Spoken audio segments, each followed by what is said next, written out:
My name is Jakob, and I'll be your moderator today. I'll be popping into the webinar and popping out of it, answering your questions on the way.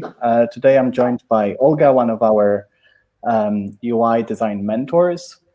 So for those who are new to CareerFoundry, we are an online school providing career change courses in subjects like UX design, UI design, web development, and data analytics. So I'm super excited for today. Olga will be talking about how to pick color in your UI design projects. But I think this topic is very relevant not only to designers. I work in marketing, for example, and I'll be able to use some of the tips myself. So we'll probably take 30-40 minutes today. If you have any questions on the way, just pop them in the chat, in the public chat. We also have this Q&A window, so you can ask questions there. I will take a couple of breaks during the webinars to answer all your questions. So without further ado, I'll let Olga take it away. Thanks, Olga. Thanks so much, Jakob. It's a real pleasure being here and also collaborating with CareerFoundry again, speaking about the wonderful world of color, which is such a huge topic by itself. One of the additional comments from my side is feel free, if there are questions, feel free to also answer each other's questions. I think we have a huge community here, and it's really great if we can help each other to kind of answer questions around in the chat as well. So I'm going to just share my screen and go dive into. Before we start with the presentation, let me just give you a little bit of a glimpse of what this will be about. So we'll start with why color is important. We'll talk about meanings of colors and also how to choose and combine those colors. Lastly, I want to cover accessibility, which is very important, and also common mistakes that I've seen across some students of mine, but also across other designers working in the field. Perhaps it's also important to say that that we won't see many examples of existing applications, because I do believe that you can find them plenty of those examples on your own, and also just looking at other applications yourself. What's important for me is to give you the basic concepts, in the sense that then you will be more aware when looking at other applications and understand why color was chosen that way. So that's the whole purpose of this webinar. Before we get started, let me just talk a little bit about myself. So I've been working with CareerFoundry since July or June 2016, so nearly 4 years now as a design mentor. And I also work as a product designer I've been working as a product designer for the last 10 years nearly, or 9.5. And you'll find me obviously online, and feel free to reach out on Twitter. I've been doing pretty much UI, UX, even user research, whatever is necessary to design a product mostly. And I do see this field is quite intervened, but I did had a background in advertising, marketing, and print design. So I went into color much earlier in my career, even before I went to digital products. So here in Berlin, I worked at Zalando Holiday Pirates, and at this point, I'm actually working with Corporate Digital, building AI-powered products for industrial IoT. So this is one of the products that we designed last year to improve stops in and optimize industrial factories. Then basically getting started with color itself and asking why is it an important topic for designers, and not only. It's mostly we do have very subconscious judgment, and it's perhaps the biggest motivator in decision making. So even if you think of supermarkets, things are really properly marketed because it's a field that has existed much longer than UX and UI. But then when you get into product design, it's also something that could use exactly the same findings there. So we do see a lot of brands using color as a means to convey the what they're actually trying to say visually, and that's where we actually have the most important reflection on that right away in the first seconds or milliseconds even. It's something that then it's very important and essential in a design. It's based on cultural learnings, and we'll cover those in this webinar, how they are connected to each color.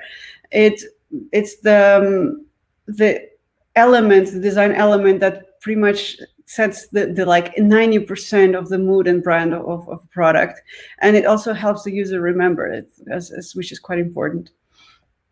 The meaning of the color, it actually depends on cultural associations. For example, if we think of the color that we wear to funerals, in the Western world is black, while for example, if we go to Asia, it's actually white. But then there's other countries that it's actually completely different colors that we will never expect. And traditionally, also countries like Brazil and Iran, there were other colors, while right now they're switching also slowly to black. They're being westernized by our culture as well. So as you see, there's great diversity. There's also like really strong symbolism, and it's pretty much subject to change. It really depends on time, and it evolves with time. Other examples that we see is actually danger signs coming also from nature. So if we look at bees, they basically put yellow as a way to we do associate yellow and black with danger. It's somehow it is very inspired in nature as well. Then we also have danger signs with red in other countries like US and Mexico, for example. Then we have religious and political concepts. So Virgin Mary is quite often depicted in blue robes. And in Islamic world, we do have green strongly associated with paradise. And it's like a color that is really present, particularly in Saudi Arabian flags, for example. Then we have historical associations of colors. So because purple was a color that was really expensive to produce, and it was pretty much coming from so the main history is a little bit disgusting. You had this sea snail that would basically form little air bubbles and cover them with its own mucus. And this mucus would have purple color. So in order to paint something purple in the early ages, you would have to boil the zillions of these little snails in order to produce just a little piece of fabric with purple color. And that color will intensify with time, so it was seen as a very expensive. It was actually more expensive than gold. So traditionally, this color was associated with royalty and with very wealthy people that could only those could afford it. So even right now, it's still a color that is very associated with wealthiness. Then we have also the topic of psychology. So the meaning of color was started to be kind of investigated by actually philosophers. And Goethe was one of the first to write a theory of colors. It wasn't really a theory. It was a little bit of his own perceptions and experiments based on just his own observations. But he essentially tried to map colors to meanings. He had this schön, which means beautiful, for red. He had noble for orange, good for yellow, etc. And good, for example, would be yellow because it's a color that comes from the sun and the brightness, and it's an honest color, like he defined it. Then it was actually evolved and also more explored by Schopenhauer. So much later, only like a couple of centuries later, we started digging into psychology of color as a science rather than as an experiment. Then we also have personal preferences, and you see that pretty much most people would love blue, and we will see that also could be related to color blindness, because mostly blue is the color that pretty much everybody sees, and unless people are completely colorblind and only see gray or black in tones of black and white, which is really seldom. And whenever you have a color blindness, even if it's just a specific color blindness, blue is the color that usually is still being seen. And perhaps that could be the reason, perhaps not, I don't really know. But the fact is, most people really prefer blue, particularly men. And that's probably why companies like Facebook, Skype, Twitter, IBM, HP, they all use this color, and it's used very frequently also in social media to symbolize trust, progress, freedom, etc.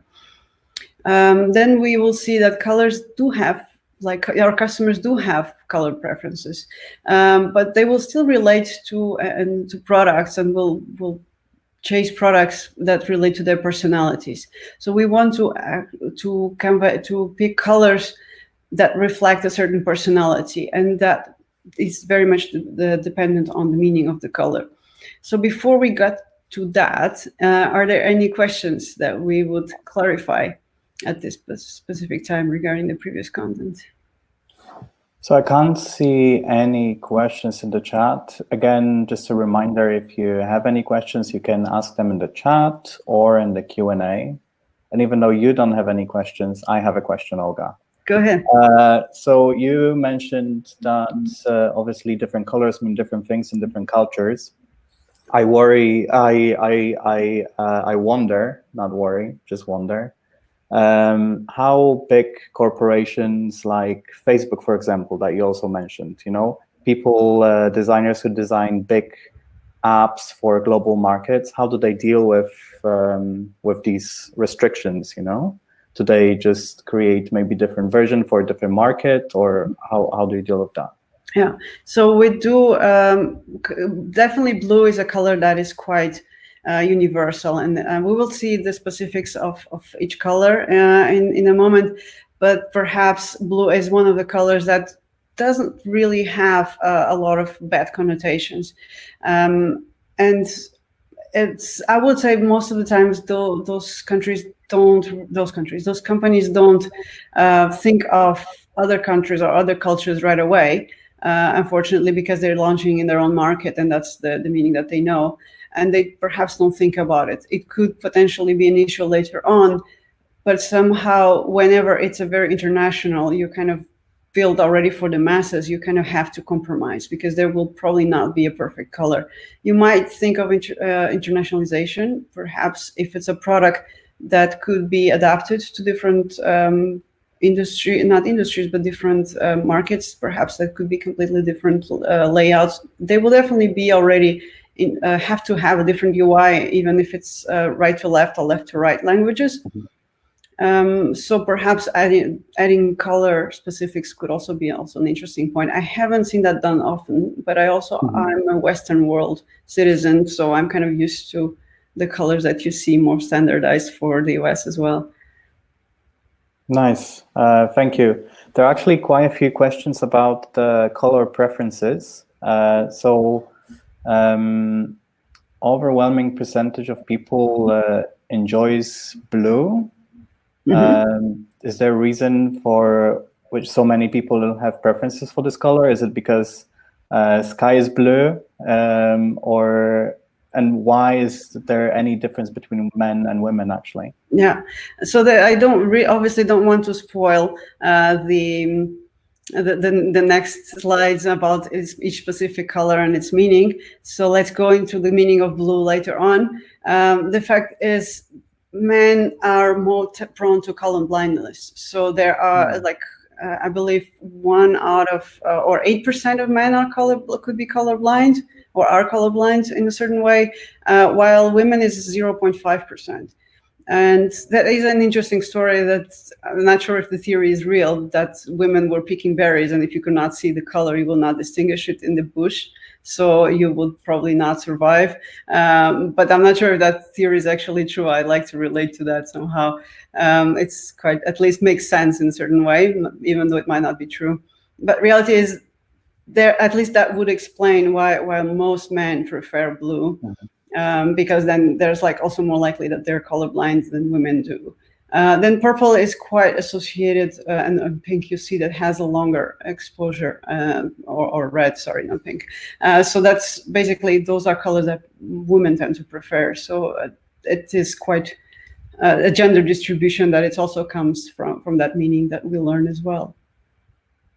Great. Thanks, Olga. Let's move on. I see quite a few questions about color and accessibility, but I know you'll be answering this question a little bit later. Let's move on through those and see if those questions still raise later on. Okay, then going through the specifics of each color, we'll cover 12 colors.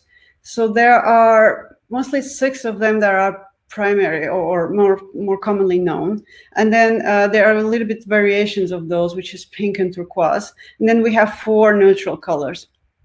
And we start with the strongest and the most energizing color that exists in our spectrum. It's a very warm, very positive. It's also very strong and very energizing color. It draws so much attention that it can actually be dangerous and if it's overused, although it's a very powerful accent color. It also is a color that enhances our metabolism.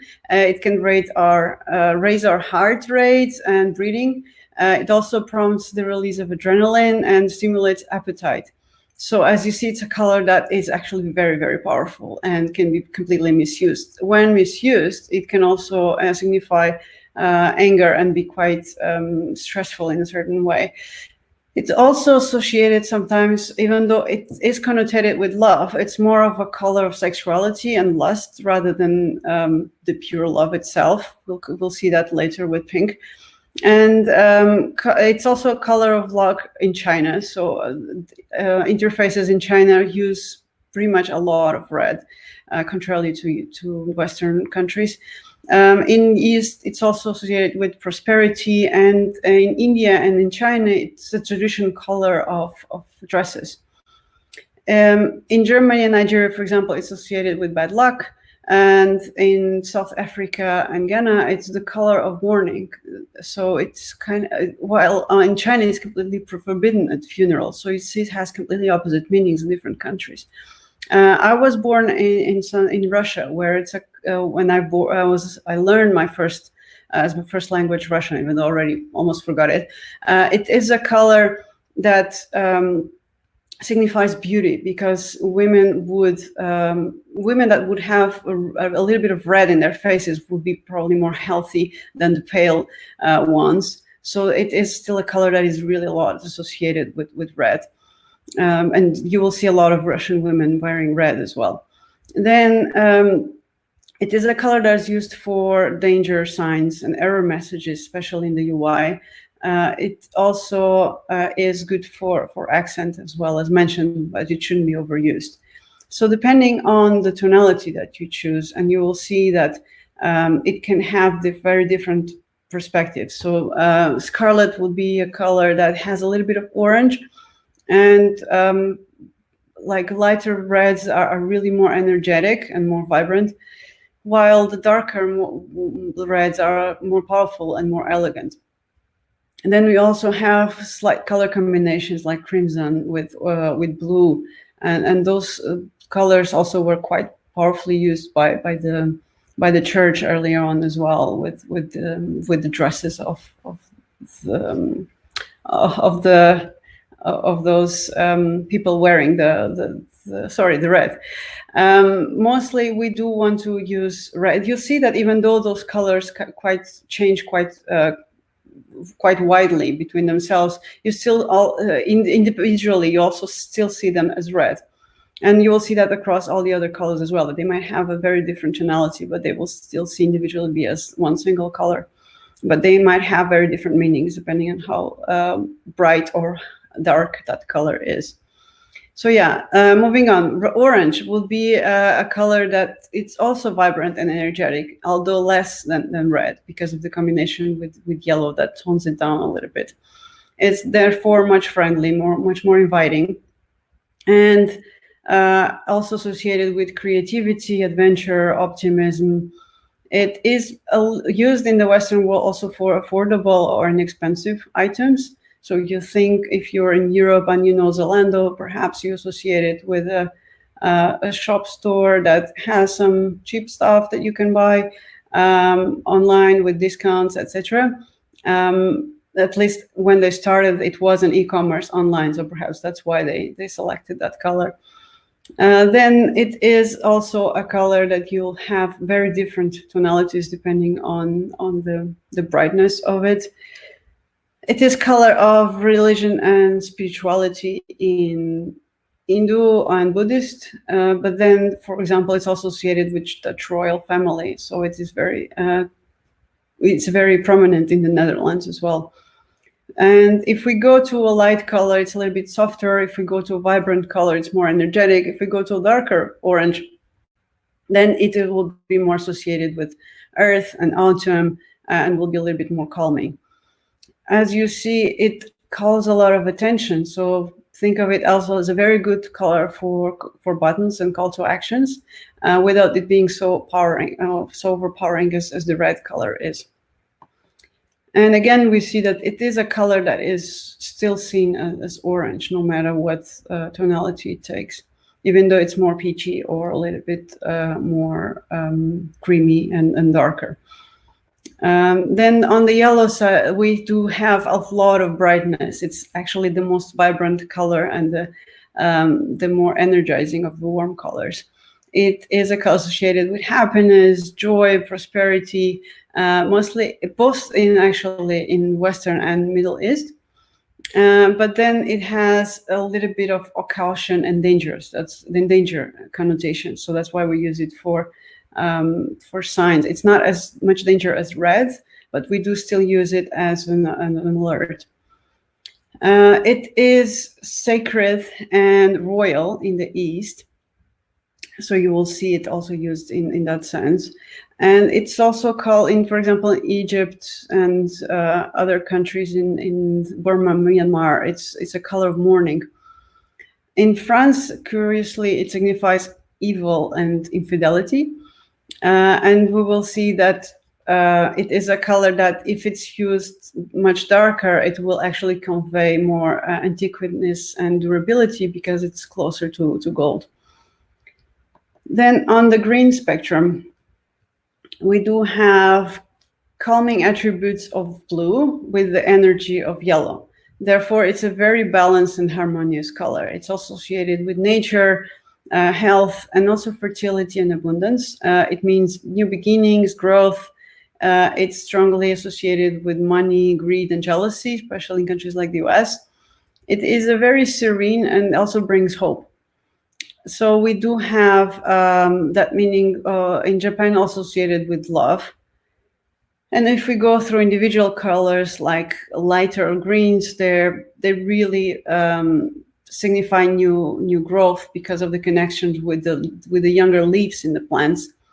But that also can convey maturity and experience, also the playfulness and naivety of the youthfulness. Then it is definitely a color that is most liked by, or most likely liked by younger people, while the darker reds are more stable and represent wealth. Then we have also something in between, which could be the color of money, like more energizing, more vibrant green, or we could have a more stable or more representative of the natural world, like an olive green, for example. It is also a color, together with orange, it's also a very good color for CTAs. And it relates to wealth, stability, renewal, nature. So you see it quite prominently on designs as well. It's also, remember, of success messages. It's also associated with green. Then we go to a color that it is somehow forgotten, and but it is in the spectrum and it's quite present there. It has very different meanings from blue, because blue pretty much is quite affected depending on the exact shade and hue. And we will see that turquoise has a little bit of a different perspective from the traditional colors of blue, where it is a bit of a mix of a bit of yellow, so it gives a little bit of a greeny feel. Then it kind of balances itself. It has the peace and calm of blue, but then it also has the growth and balance of green and the energy of yellow. So it has all those virtues put together. It is a color that is quite memorable as well, so it should probably not be abused, because if all our interfaces would be turquoise, it will probably be too overwhelming. It is somehow calming and relaxing. But on the other hand, it's also stimulating and refreshing and calming. So it is, depending on the tone, again, that we use, it will perhaps be more refreshing if it's lighter, but it will be more reliable and trustworthy if it's darker. While aquamarine, which is a little bit more to the bluish side, will perhaps be a little bit more balancing as well.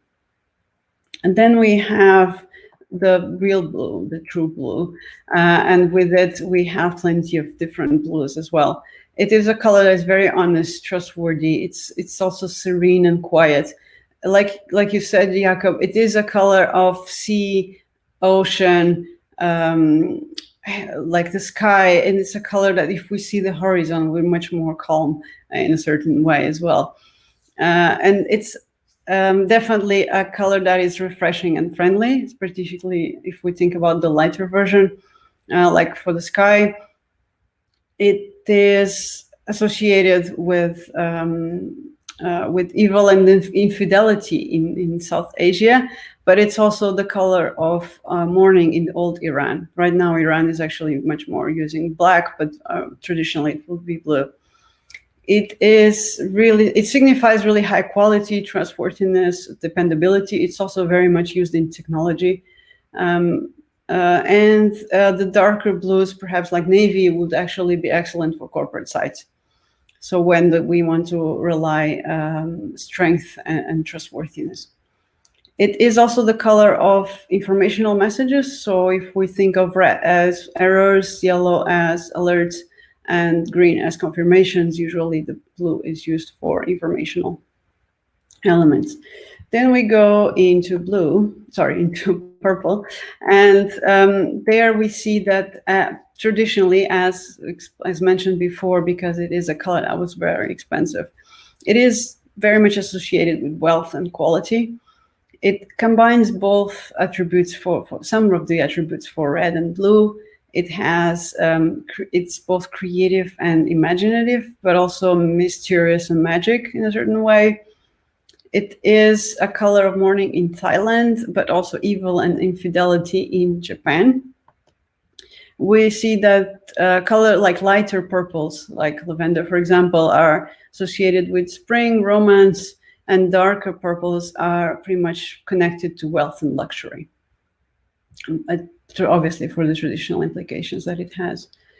Then last of our colors, before we get into neutral tones, it is the pink one, which is the brightness of red combined with the calmness on white.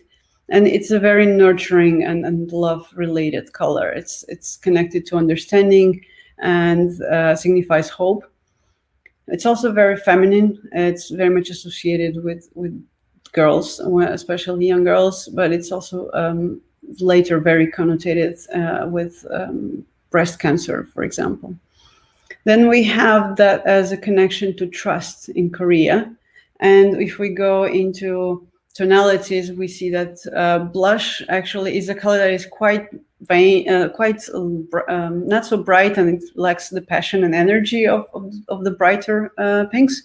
And the salmon would be a color that it has a little bit shy, and it's also maybe a little bit flirty. It has a little bit of orange in it in a certain way. Then we have the pure universal love and unity, very feminine and intuitive red. And the darker version, which will be probably close to magenta, will be more playfulness, more playful and more sensual pink. Then we have neutral colors, and the bright accent colors that we just saw, they are commonly combined with neutral colors in proportions, which basically means that normally the neutral colors are used as backgrounds, so they take more space because they are less vibrant, and they also can be used on their own. So you could technically just have a design in black and white and still have a very interesting an elegant solution. Going through the brown, which is still a color that is very warm, from all the neutral colors is the warmest color, and it is strongly connotated with earth and nature, mostly because association with wood, stones, and therefore it's also very reliable and dependent color. So it is kind of Mother Nature, very reliable tonality. It is color of mourning in India, and if we go into tonalities, we see that it also kind of widely changes the perspective that you have. It can be very trustworthy, but also very warm and hot, not hot, but cozy if it's a much darker tonality. If we think of the extremes like the beige and the darker browns, we do have an excellent color for backgrounds. We can also use dark browns in typography to warm your designs. And if abused, it can be a little bit blunt and quite boring as well. So don't design an app that is purely black, purely brown, because that can get a little bit boring as well. Then getting into grays, and we see that it's actually a neutral, very neutral color. Therefore, it can also be quite depressing, even more than brown. It is very conservative. It is very formal. It is very used in corporate designs. It also can be very modern and sophisticated. Sorry. For example, silver is a representation of that. It's still a gray, but it's quite elegant at the same time.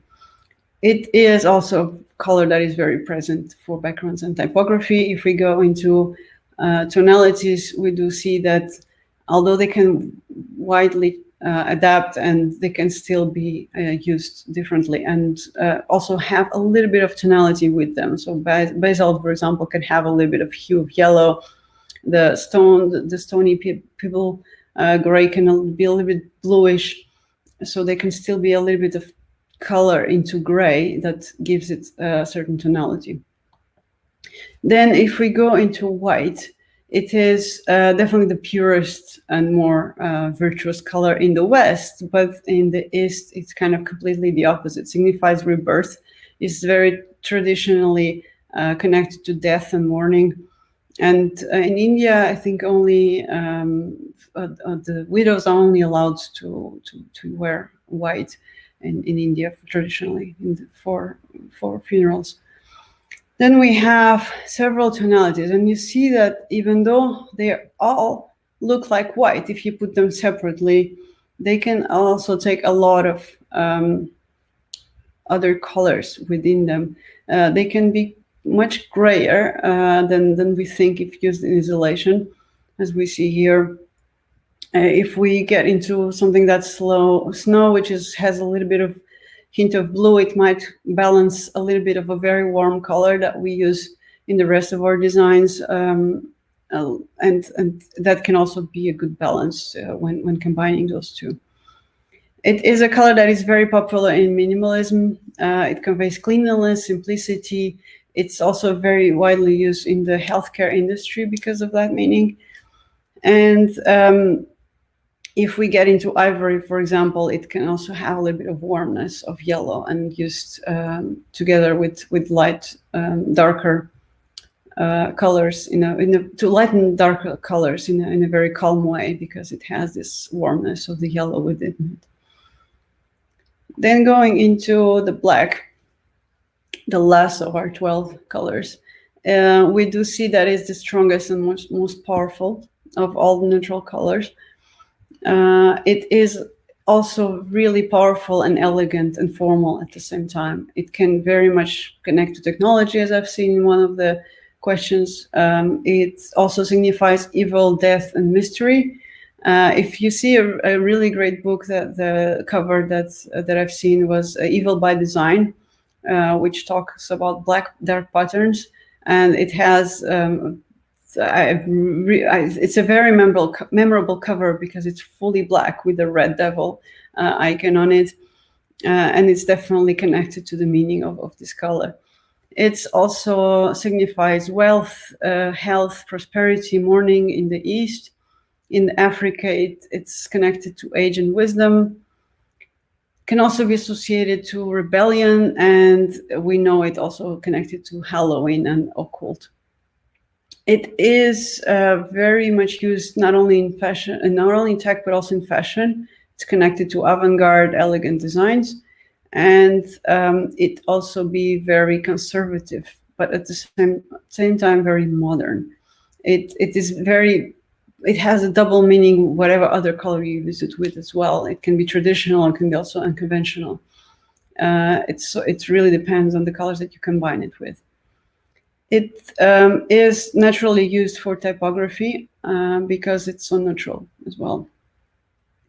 So before we get into, and again, we do see that depending on the tonality, it can still have different connotations. We have a much bluish charcoal effect, but in isolation, it's still seen as black. So don't be afraid of add a little bit of tint into your neutral colors to convey some specific message that is not immediately visible, but it's still there. It's somehow implied in your designs.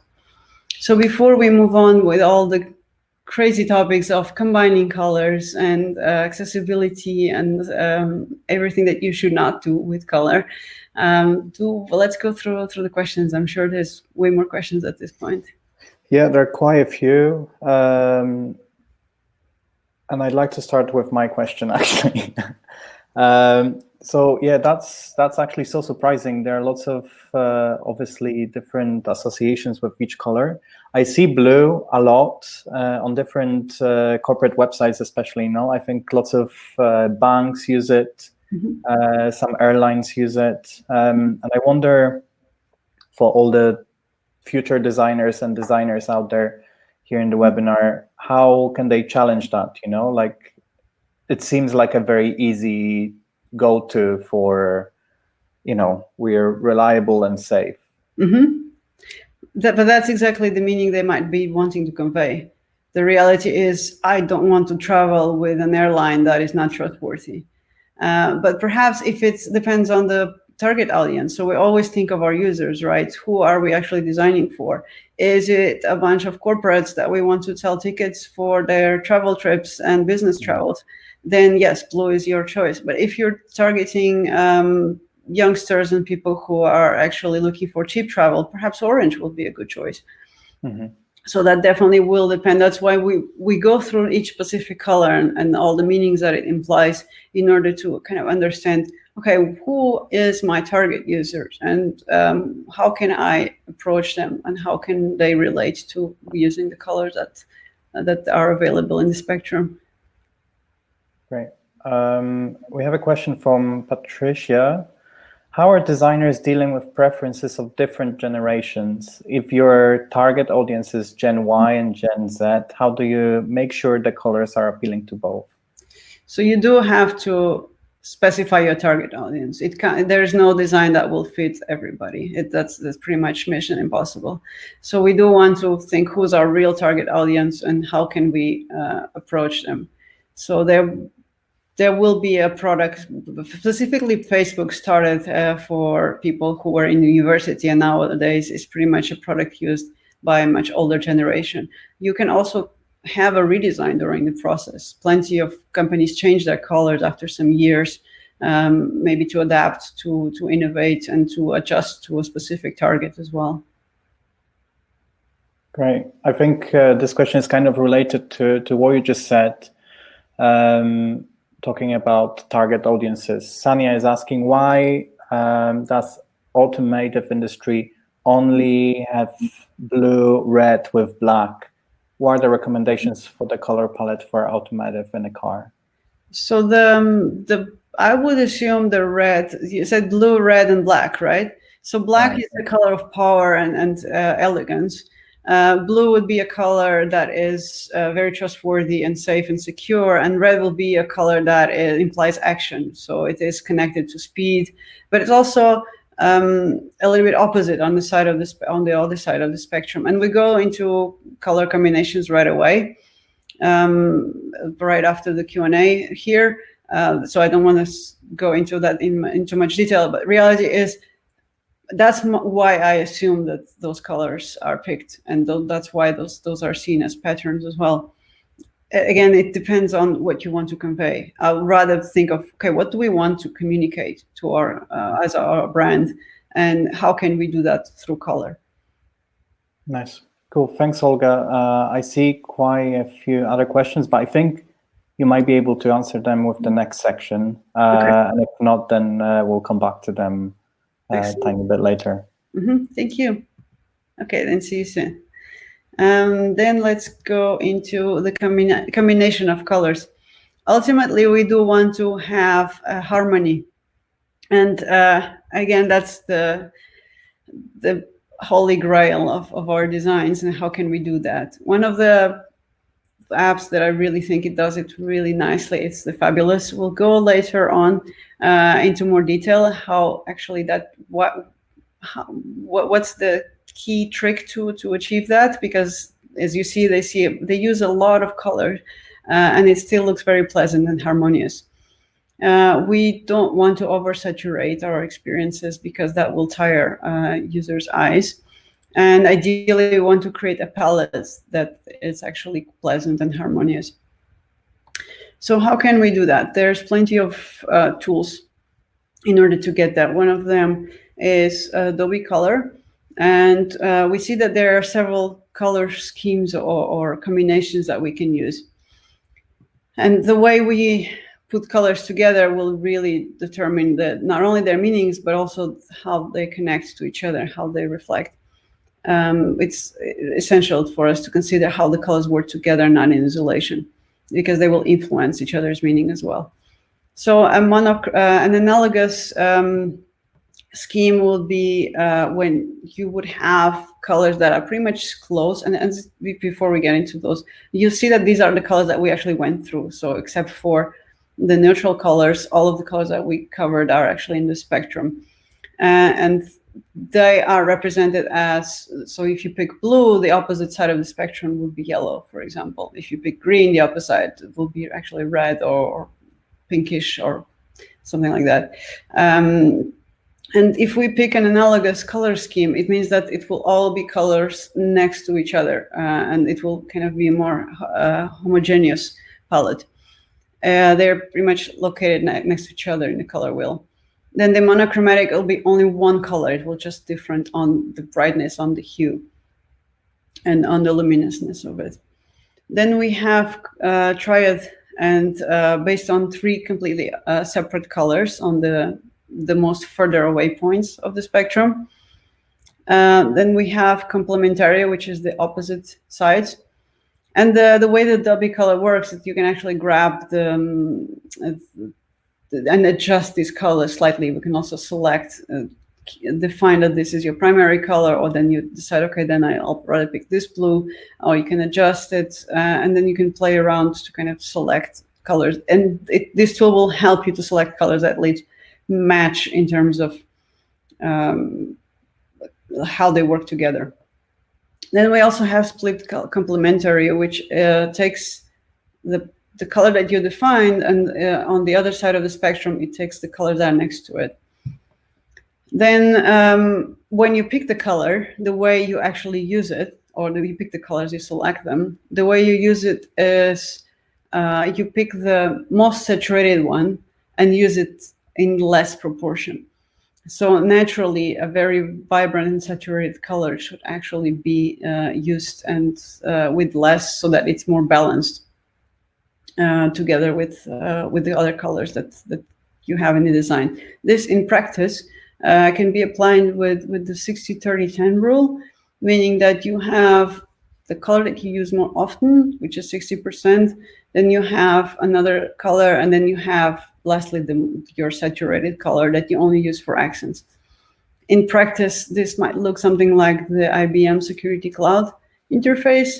So obviously this is a dark mode. If you turn it up the way around, it will still be very neutral, because you will probably have white as a background with the rest of the interface with black typography and some gray elements, but then the accents will still be blue, which will be less used there as well, in less proportions.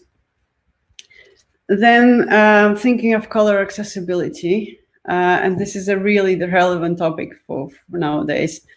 Essentially, as mentioned before, so 8% of men and 0.5% of women are mostly red-green colorblind. There are other types of color blindness, but this is probably covers most of the cases, something like 90-something% of the cases, which is more common. And if you don't really care about the people being colorblind, there's at least the European accessibility law that you should actually be compliant with. And nowadays it's quite essential to have accessible layouts. So how can we actually get there? Primarily is don't don't use just color to convey meaning. So for example, if we think of our CareerFoundry application where we connect people into, which is our new dating app platform, and we want to design a feature where users can favorite other people that they liked, and they can add them to their favorites. And we don't want to design that with two filled elements, mostly because if you turn it to grayscale, it will be quite hard to actually distinguish those. And if you use the outline versus filled, it's much more immediate and much clearer for everybody. Then the other thing to consider is to focus on interactive states like disabled, default, hover, focus, active, how those elements look like. How can they be distinguished as well? Are they differentiated between themselves enough? Or are they so different that when a user presses a button, it's actually quite uncomfortable because the difference between those two states is huge. So one of the ways to achieve that is the classic traditional one, which you see in the example on the left, where we just use a percentage for the disabled, then we use a little bit darker tone for the hover, then we use the traditional shadow to kind of signify the focus, and we have a much darker tone or a completely different tone for active press state, but it should also not be very different, so it wouldn't disturb the user on such a click and short interaction. But then you can also have a completely different approach, which is like, okay, we're going to completely swap the color when it's on hover.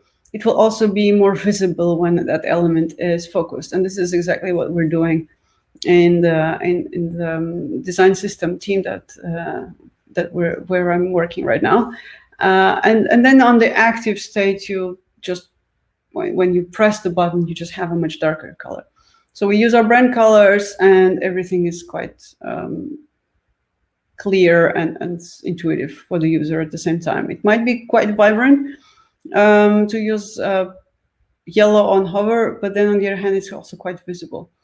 And there's absolutely no confusion when that element is being focused when navigating via keyboard. Then we want to consider color contrast, and this is actually the hardest thing to achieve, mostly because it does require a little bit of training to realize what makes a good color contrast. But we'll get into that tip in a few moments, in a few slides, and we'll get into what actually makes a great color contrast. That's pretty much the difference in luminance. So if two colors are very bright, there will be very few color contrast, no matter how different they are in terms of hue. While if they're very dark, like a dark red and a blue and dark blue, then you also will not have a lot of contrast. So some online tools that we can actually use for this, for example, I use color blinding extension. It's not really useful when you're designing, but it's useful to get to know how other people will see yours or other people's design. So you kind of get in the user's perspective and understand how they will see a specific design or a website themselves, depending on the disability that they have. Then a tool that I really use in my design, it's terribly ugly in terms of UI, but it's quite powerful, and it also helps with the graphical objects contrast, which is the web aim. The way it works is you basically put the foreground, you put the background color, and then it just provides you with the contrast value. And you ideally want to pass the VCGA format. Other tools are accessible colors. The advantage here is you can go into how bold or how light your text is, and it provides you some alternatives in case it doesn't pass. Google Material Design also has an interesting tool where you can put your color, and then it will provide you if you should use black or white with it. If you're using material, if you're designing a native Android app. And Color Save, it's also quite creative in the sense that you pick one color, it gives you alternatives that are already accessible. So that's pretty cool. Then last topic, and I see that we're running short of time, is what kind of common mistakes are seen out there. Pretty much the primary one is too many colors, and it's a very naive and kind of primary mistake. It's like, oh, so many colors I can use, so let me pick this and that and that, and then it looks terrible, and there's no primary element that is like, you want to basically have one color that is really emphasized, another that might be its supplement, and that's about it. You don't really need more than that. Then second mistake would be colored backgrounds. So, okay, you pick only two colors, but then you use them in backgrounds. It's like you want to use more neutral colors in backgrounds, because that also will be a little bit more pleasant and more calm to go through, because a color by itself has a lot of energy, and you don't want to give all this energy into your screen. A very big pro tip is to use use a slight tone of gray and a slight tone of dark gray, light gray and dark gray, in order to signify white on black. So if you notice on the left, on the left you have a pure black and a pure white, and that's quite harsh for the eyes because the contrast is so extreme. We do have an ideal place where our eyes are comfortable. It's not too extreme, but it's also not too narrow, because then our eyes will kind of hurt in a certain way. And the way to deal with that is actually to use a gray that is close to white.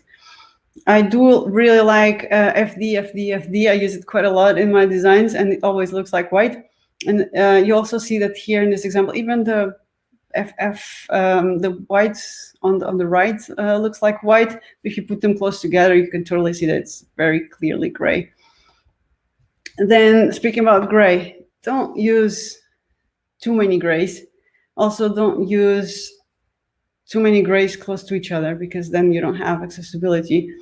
You can also use even a little bit of yellow, for example, to make a form background to be more comfortable, more pleasant, and then use a white to contrast the input as on the input background, to contrast that with the background of the form. So there are plenty of options to make your UI a little bit more neutral as well, and without needing to use so much gray, because otherwise it just gets pretty boring. Mostly the lack of contrast is also coming from that issue of using too much gray. And but it's not just with gray, it also happens when we're using white on yellow. And I see plenty of designers just using white text on red, green, blue, and then they have a yellow color, and they also use yellow, and then it's use white text, and then it's completely unreadable. The reason that your eyes hurt here, it's also because it has a lack of contrast. Even though the colors are quite different from each other, you see that they are very close if we turn them to grayscale. And that's exactly why this app that I mentioned before actually works so nicely together, because if you turn it to grayscale, it's still a color, it's still a very colorful app that has plenty of contrast and distinguishable elements that work well together. And that's about it for this webinar. And for if you want to put this in practice, check out the CareerFoundry UI design program. There's plenty of more things to learn about color, and also to put it into practice in designing real products. If you're watching this on YouTube, reach out to me on Twitter. I can give you a 5% referral discount before you subscribe. And next webinars are coming up are how to land a career in UI and UX, and how to become a UI UX designer with CareerFoundry next week. So that's all from my side. Thank you for joining. Let's see if we still have a few minutes for questions. I'm actually happy to stick around. I'm in quarantine, have nothing to do. I'm staying at home. So I'm happy to stay around a bit longer. Thanks so much, Olga. Yes, there are quite a few questions. Let me just, that's a good one as well. Let me just put it to my list, and we can start with questions. So first of all, a couple of people asked about the meaning of color. So a great question from Paul. Does meaning of color change over time? Like after, say, 10 years, do you expect the meaning of color to change from what it means now?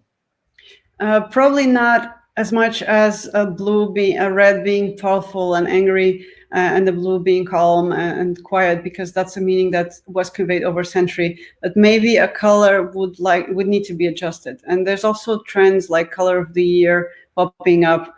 Obviously, you don't want to have a new color in your UI every year, but there could be that after some years, you might want to adjust the color because it became just plain boring to use a dark blue, for example. And what if, are there any changes in the meaning between different shades, between maybe a warm or a cool blue? Yeah, absolutely. So that definitely depends on what you want to convey. And if it is, as we saw, like even the color, within one color, the meaning between the shades vary. So you always have to check, okay, what other colors are with this color? Is it a red that is more orange or more bluish? What is the connection there? And what does that mean? Because the blue will have one meaning and it will transfer slightly that meaning into that color. It's exactly when I use whitish yellow, I want to bring a little bit of warmness. When I was studying university, at some point we were still doing exercises in print pages. And at some point my teacher said, this looks much nicer, and everybody preferred my solution, but it wasn't really the best design. The fact is I was using a yellowish colored paper, and people naturally drawn more into that because it's more soft and more warm color than a pure white or even a bluish paper. So you see that you can actually doing this even without realizing, which was the case, or you can actually make it a little bit more on purpose and bring more warmth to your design. One of the like, for example, the examples that we have in our companies, we use blue as a corporate color. It was now recently changed from darkish blue to a more vibrant blue. And we use yellow on the whites. So the whites are not pure, or the grays are not pure grays. They're slightly yellowish for that reason, to compensate with the blue of the brand. Great. You mentioned in your presentation that perhaps we shouldn't be using more than 3 colors. But Nahush, I hope I pronounce your name correctly, has a great question. What if illustrations are part of the site? How do you choose colors then? So it depends if you have a professional illustrator with whom you can work. But then you also, even if you don't, you might also have a style for the illustrations that you pick. So in that case, you obviously have way more color in the illustration. That's normal, or maybe not. Maybe you can use just a few. But we're talking about UI screens, right? We're not really talking about the empty states, which can be different, slightly different, and more with more color in those designs. Our audience's favorite topic, trends. Should we follow trends, or where to search for trendy colors? Like I remember, I don't know, a couple of years ago, obviously the millennial pink was super trendy. Obviously, what's the website? What's the name of the website you mentioned? Pantone. Yeah, they huge with yeah, they release a new color every year. That's true. Should UI designers pay any attention to these trends? I mean, if your product needs to change colors every year, I would see a problem with your concept and your brand in the first place. I would say you're not sure about which direction to take. So I would see that as a problem. If you're using trends in illustrations, then definitely if you're using, that's perfectly fine to use some trendy colors. If you use trends in fashion, absolutely, because it gets pretty boring if you're using the same colors every year. If you use trends with even more like specific products, but your main base, your main brand, your main UI should not really change that often. It should actually be rooted to a specific meaning. Maybe you can use trends in your portfolio. That will totally be acceptable because that's something that can change on a yearly basis. Okay. Should UI designers be following brand identity? And my follow-up question to that is actually, I know from my own experience of working in many different startups that sometimes you turn up to work and there is no brand guidelines in place. So how do you deal with that situation? So there's the advantage or disadvantage of having brand guidelines. Sometimes the brand guidelines are mostly developed for marketing purposes, and they don't really have the specific needs for UI design. For example, the grays are mostly thought for print. They don't have enough contrast between each other, so you might want to adjust that. On the other hand, if you don't have a brand guideline, then you'll have to create one, and you'll basically have to create the brand for your UI and for your product in the first place. Okay. A question from Simon. Is it mandatory to choose any of the harmony, for example, only analogous? And I hope I pronounced it correctly. Or can you combine a few of these methods? If you combine them, you will end up with way too many colors. So basically pick one and choose the one that actually makes sense there. Great. How can you create a color scheme appropriate for people with disabilities and also suitable for the audience's culture at the same time? I think we're coming back to the audience and just focusing on one. Yeah, we go into color contrast. So we cross-check that our colors have enough contrast. We make sure that if we use yellow, we don't put white text on them, which will be the solution. Or we don't use yellow as a background. We use it in some other way, maybe in outlines, maybe in lines. I don't know. Some ideas here, maybe only a header background, something like that. Great. I can see quite a lot of questions about any other book suggestions you have about color theory or. I was expecting that. Unfortunately, my color studies were like over 10 years ago, and I was actually trying to find a really nice book that I still remember. It was super nicely printed. It even had like prints of metallic colors into it, but I don't really find it on Amazon, and I also can't really guess if the books currently online are actually which one is the best. Definitely there's plenty of color theory book.